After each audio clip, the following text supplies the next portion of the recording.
Hello everyone, welcome you all. जैसा कि बहुत दिनों बाद हम क्लास रिज्यूम कर रहे हैं और आज जो हमारा टॉपिक है वो है परसेंटेज।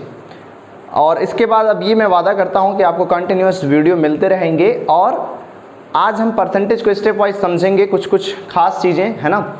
लेकिन परसेंटेज एक ऐसा कॉमन टॉपिक है, जनरली हर बंदा पढ़ा है इसको, तो सबको एक नॉर्मल आइडिया है।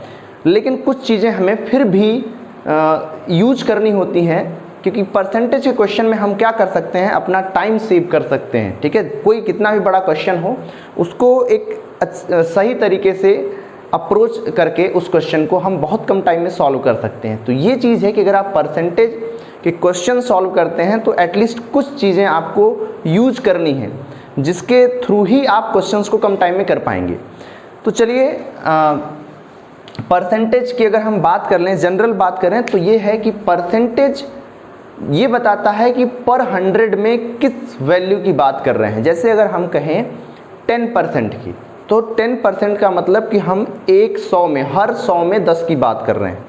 अगर हमारे पास 200 रुपये हों और उसका 10% कह रहे हैं, तो वहाँ पे हमारे पास ऐसे 200 हो गए और दोनों 100 से हमें 10-10 लेने हैं, तो कुल 20 हो गए।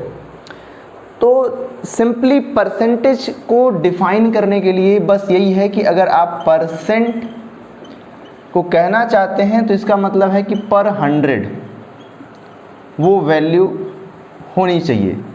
तो अगर मैं कहूँ कि 400 का आपको निकालना है 20%, इसका मतलब 20% आपको क्या बता रहा है, 100 में 20, तो 400 में कितना हो जाएगा, 400 में हो जाएगा 80, क्योंकि ये बन जाएगा 400 और ये बन जाएगा 80।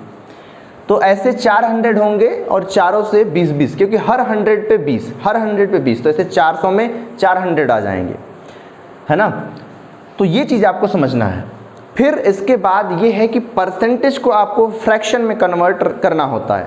तो फ्रैक्शन में कन्वर्ट करने के लिए जनरली हम परसेंट हटा के डिनोमिनेटर में 100 लिख देते हैं। जैसे अगर मैं कहूँ कि 35% को आप फ्रैक्शन में कन्वर्ट करो, ठीक है, फ्रैक्शन में कन्वर्ट करो, तो आप क्या करेंगे, 35/100 लिखेंगे। और इसका यूज आप कैसे करेंगे, अगर आपको जनरली जब आप क्वेश्चंस फ्रिक्वेंटली सॉल्व करने लगेंगे तो इन सब चीज़ों को आप बहुत फास्ट वे में कर पाएंगे। इसको आप लिखेंगे 7/20। क्यों? क्योंकि ये कैंसिल हो जाएगा, 5 से कैंसिल हो जाएगा दोनों, है ना, क्योंकि वो एक कॉमन फैक्टर है दोनों का, तो दोनों 5 से कैंसिल आउट हो जाएंगे और इसका हम एज अ फ्रैक्शन 7/20 की तरह यूज कर सकते हैं। तो अगर मुझसे पूछा जाए कि फाइंड 35% ऑफ 1240, है ना, तो मैं क्या निकालूंगा, सिंपली क्या करूंगा, 7/20 इंटू 1240 कर दूंगा। तो यहाँ से एक चीज़ तो है कि 0 से 0 कैंसिल होगा, ये 2 से कैंसिल होगा तो 62 आ जाएगा। तो 7 इंटू 62 कितना होगा, 6 7 जा 420, यानी कि 434। ये आप लोग कैलकुलेट कर लेना, है ना। तो अब हम ये तो देख लिए कि परसेंटेज को फ्रैक्शन में कैसे कन्वर्ट करते हैं, यूज कैसे करते हैं, है ना। हमने यहाँ पे परसेंटेज का यूज भी नहीं किया 35% जब हम निकाल रहे थे 1240 का। इसी तरह से बहुत सी वैल्यूज़ हैं जिनका हम यूज कर लेते हैं एज अ फ्रैक्शन, और उसी का मल्टीप्लाई करके हम किसी भी नंबर का कोई परसेंट डायरेक्टली निकाल लेते हैं। अब यहाँ पे अगर मैं बात करूँ कि कोई नंबर हो, जैसे आपका 3/7, है ना, इसी को परसेंटेज में कन्वर्ट करना है, तो सिंपली आप क्या करेंगे, 100 का मल्टीप्लाई करेंगे। ये फ्रैक्शन के फॉर्म में था, इसको आपको कन्वर्ट करना है परसेंटेज के फॉर्म में, तो 100 का आप मल्टीप्लाई कर देंगे, कितना हो जाएगा, 300/7, तो 4 फिर 2 आ गया, 2 टाइम गया, 0.60 होगा, तो 7 8 जा, है ना, और 7 3 जा 2.83%। ये अगर 3/7 को हमने कन्वर्ट किया परसेंट में। कुछ और ले लेते हैं, जैसे मान लीजिए आपके पास 3 1/4 4 आ गया। तो इसको कन्वर्ट करना है परसेंटेज में, है ना। इसको आपको परसेंटेज में जब कन्वर्ट करना होगा तो पहले तो आप इसको इम्प्रॉपर फ्रैक्शन में ले जाओगे। ये मिक्स्ड फ्रैक्शन की वैल्यू है, इसको पहले आप इम्प्रॉपर फ्रैक्शन में कन्वर्ट करेंगे तो क्या हो जाएगा 12 और 13/4 इंटू 100 करेंगे तो क्या आ जाएगा 4 से कैंसिल 25, 250 और 75 और हो जाएगा तो 325। ये हो जाएगा इसकी परसेंट में वैल्यू, है ना। तो इस तरह से आप कर सकते हैं। और इसको आप ये भी देख सकते हैं कि इस 3 एंड 1/4 को क्या लिख सकते हैं 3 + 1/4। तो जनरली हम परसेंट को 100% को कितना कंसीडर करते हैं 1। तो ये 3 को हम कहेंगे कि ये 300% है ना, प्लस 1/4 मतलब 25%। तो ये किसकी बात कर रहा है 325% की। तो इस तरह से जो फ्रैक्शनल वैल्यूज हैं, जैसे हमने 100% को 1 माना, इसका भी हम यूज़ बहुत बार करते हैं, मल्टीपल टाइम हमें क्वेश्चंस में फ्रिक्वेंटली इसका यूज करना पड़ता है। तो इस तरह की कुछ वैल्यूज आप याद कर लो। जैसे अगर 100% की वैल्यू क्या है 1 है तो 50% की कितनी हो जाएगी 1/2, 25% की इसकी भी आधा, है ना 1/4। तो अगर आपको 20% की निकालना है तो सीधे इसमें आप 5 का डिवाइड करेंगे तो 20% आएगा, तो इधर भी 5 का डिवाइड करना पड़ेगा तो 1/5। 40% की निकालना है तो 2/5, 60% की निकालना है तो 3/5। अगर आपको ये कहे कि कुछ ऐसे 2/5, 3/5, यानी कि अगर नीचे 5 है तो यानी कि वो क्या हो गया 20% और ऊपर क्या है 3, तो इसका मतलब कि 1/5 × 3, इसका मतलब कि हम 20% × 3 कर रहे हैं, तो ये कितना हो जाएगा 60%।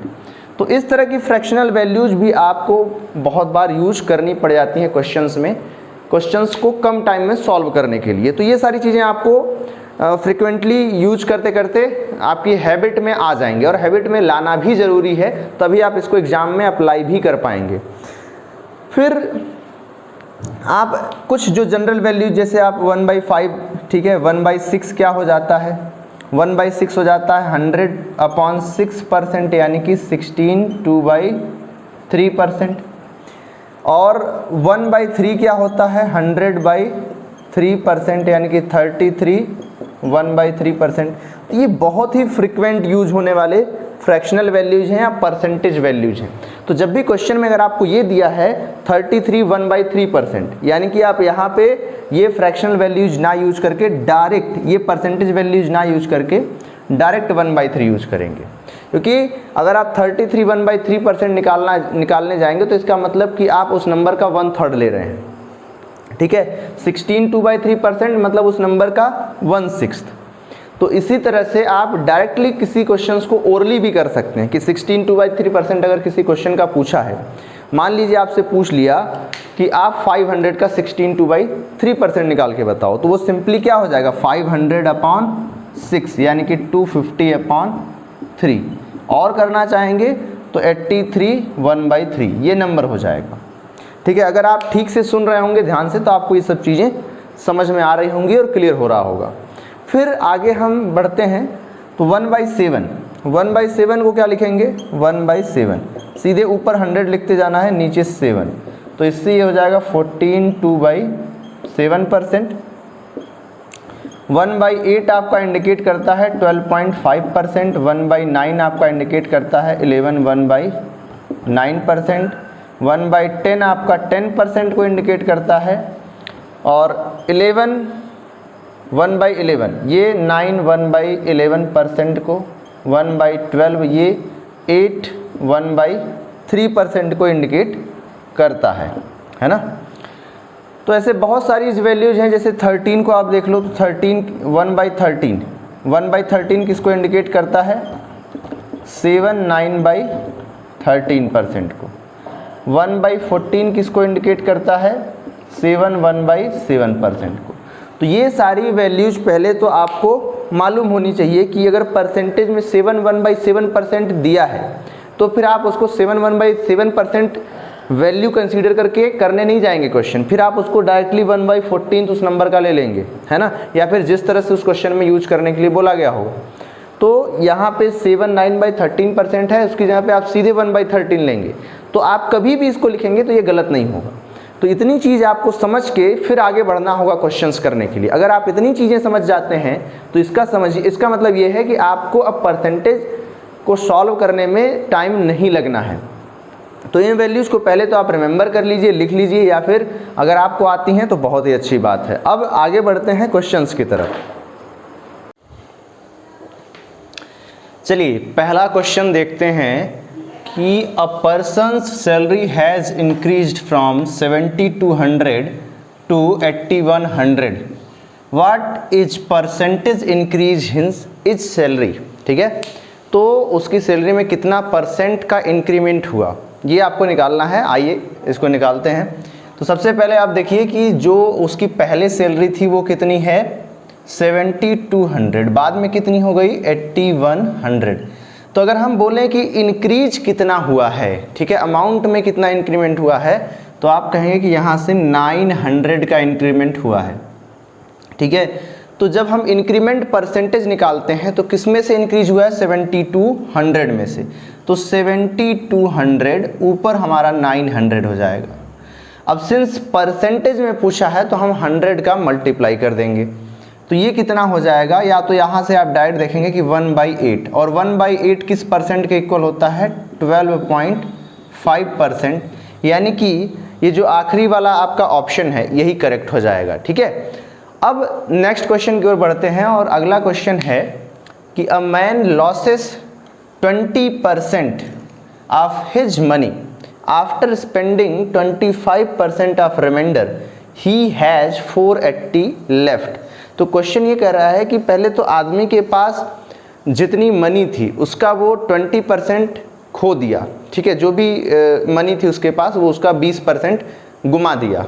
ठीक है, कहीं गुम गई, लॉस हो गई वो मनी। इसके बाद जो रिमाइंडर बचा उसका वो 25% स्पेंड कर दिया। फिर इसके बाद उसके पास जो पैसा बचता है वो है 480। तो पूछा जा रहा है कि उसके पास शुरुआत में कितने पैसे थे। तो इस 20% का मतलब मान लीजिए कि 1 जो है उसके पास टोटल अमाउंट था, तो 1/5 तो वो लॉस हो गया। ठीक है, गिर गया। फिर उसके बाद उसने जो रिमाइंडर बचा यानी कि 4/5 उसका वो 25%, या इसको आप 100 मान के चलें। ठीक है, 100 आपने मान लिया और 100 का 20% यानी कि 20 जो है वो खो दिया। बचा कितना 80 रुपये।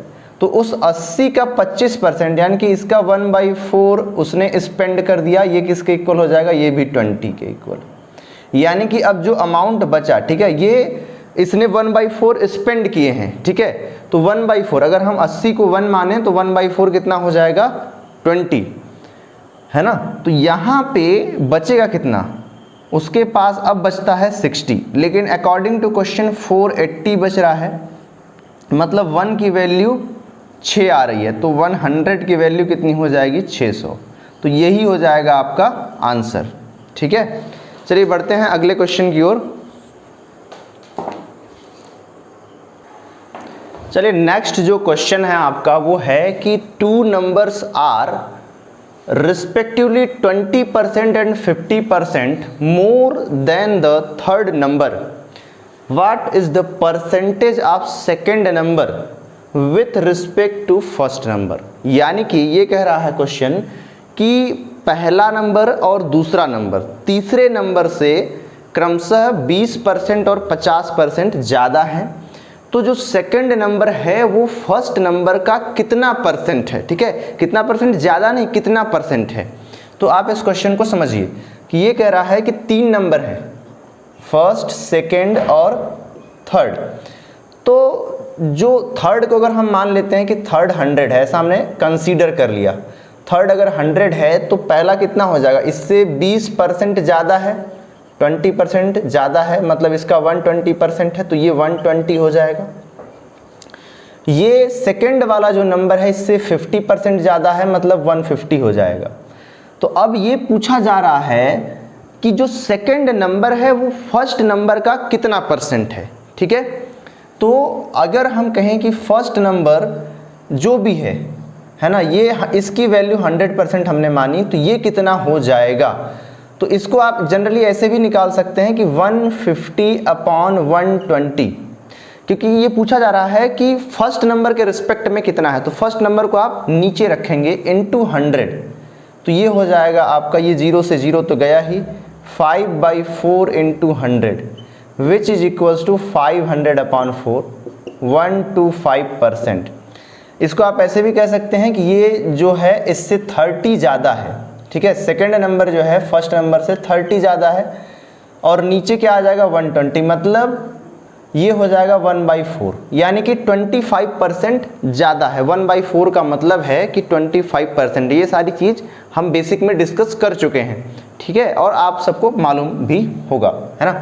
तो ये इससे कितना ज़्यादा होगा 25%, यानी कि अगर ये 100% है तो ये 125%। आई होप दिस ये क्लियर हो गया होगा, है ना। बढ़ते हैं अगले क्वेश्चन की तरफ। तो अगला क्वेश्चन कह रहा है कि इन अ स्कूल 10% ऑफ बॉयज़, ठीक है, एक स्कूल में जितने भी बॉयज़ हैं उसका 10% इक्वल है 1/4 ऑफ द गर्ल। मतलब जितनी भी गर्ल हैं अगर हम उसका 1/4 करें तो वो इक्वल होगा बॉयज़ के 10% के, यानी कि 1/10 बॉय जो हैं वो इक्वल हैं 1/4 गर्ल के। तो उनका रेशियो क्या होगा। तो हम ऐसा मान लेते हैं कि स्कूल में बॉयज़ B हैं और गर्ल्स G हैं। तो अकॉर्डिंग टू क्वेश्चन इसका 10% कितना होगा 1/10 B, ये इक्वल है इसके 1/4 के, है ना, 1/4 G के। तो अगर हम B और G का रेशियो निकालना चाहें तो B/G, ये 10 कहाँ चला जाएगा इधर, 10/4 विच इज इक्वल्स टू 5/2। तो ये हो जाएगा इसका आंसर। अब नेक्स्ट क्वेश्चन की ओर बढ़ा जाए। तो जो अगला क्वेश्चन है आपका ये है कि 48% ऑफ फर्स्ट नंबर इक्वल है 60% ऑफ सेकेंड नंबर का। तो पहले और दूसरे नंबर का रेशियो क्या होगा। तो चलिए भाई ठीक है, पहला नंबर हो गया और दूसरा नंबर हो गया, है ना। तो पहले नंबर का 48%, ठीक है। अगर हम मान लेते हैं पहला नंबर A है दूसरा नंबर B है, तो A का 48% मतलब 48/100 करेंगे तो वो कैंसिल होगा, 48A इक्वल्स टू 60B, यानी कि A/B का रेशियो पूछा है। तो यहाँ पे 60/48 है ना, यानी कि ये इक्वल हो जाएगा 5/4 के। अगर आपको समझ में नहीं आया तो आप ऐसे कर सकते हैं कि इसको मैंने 48A कैसे लिखा। तो 48% क्या हो जाएगा 48/100A इक्वल्स टू 60/100B, है ना। तो यहाँ से आप देख सकते हैं कि फर्स्ट नंबर हमने क्या माना है A है, और A का जो 48% होगा वो 48/100 इंटू A होगा।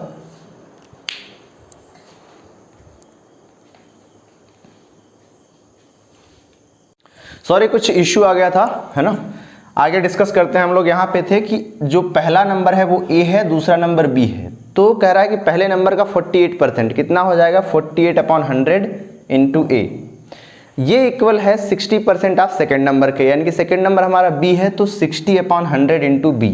तो यहाँ से 100 से 100 कैंसिल। अगर हम इसको कैंसिल करना चाहें तो 12/4 जा 48 और 12/5 जा 60। तो 4A इक्वल हो गया 5B के, which is equals to A/B is equals to 5/4। तो अब तो ये क्लियर हो गया होगा। चलिए नेक्स्ट क्वेश्चन की ओर मूव करते हैं। अगला क्वेश्चन है इन अ टेस्ट, एक टेस्ट में A scored 10% more than B and B scored 5% more than C। If C scored 300 marks out of 400, this is 400, then A's marks are। तो अगर C ने, ठीक है, एक चीज दिया है कि C ने 300 मार्क्स लाए, कितने में 400 में, तो कितना परसेंट C ने लाया। तो इसको 100 से आप मल्टीप्लाई कर दो तो आपको परसेंट में वैल्यू मिल जाएगी। ये 2 जीरो से ये 2 जीरो कैंसिल, इसको आप फाइनल करेंगे तो ये 75% आ जाएगा। तो C ने 75% लाया और B जो है C से 5% ज़्यादा, मतलब अगर B कितना लाया 80% मार्क्स, ठीक है। और जो A है वो B से भी 10% ज़्यादा लाया है, मतलब A कितना परसेंट स्कोर किया है, 90%। तो अगर हम कहें कि 400 का 90% कितना होगा, तो 90/100 × 400, ठीक है। तो ये आपका 360 आ जाएगा। तो बाकी क्वेश्चन नेक्स्ट वीडियो में डिस्कस करते हैं।